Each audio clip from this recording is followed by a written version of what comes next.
Birds.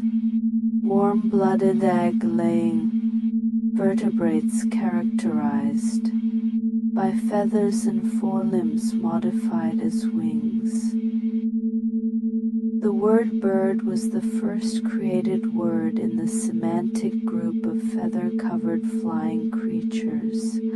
The reality shaped by this word was rough, strange, ugly, low resolution, and lacking in detail. It was an undifferentiated prototype. As linguistic activities further diverged, new forms and details began to emerge. They are secondary objects, typically resulting from the combination of certain characteristics with primary objects: white birds, flightless birds, birds that can only fly but never land, fish-like birds, and birds capable of using language.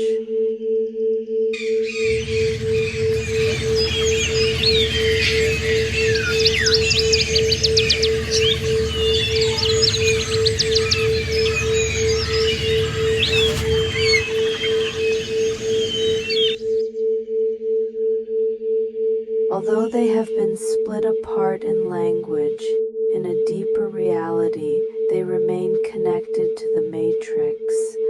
The different variations in reality merely reflect minor linguistic variants. Specificities that are not defined by language are not allowed to exist. Therefore, there is only one dove in the world, or in other words, all doves are the same dove.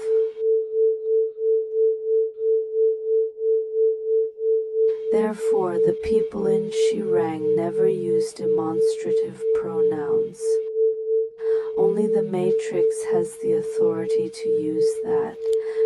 That indivisible subject encompasses every being in the universe, all people, organism and inorganism. It is the dove, and also the first person who uttered its name, the one who derived from the dove.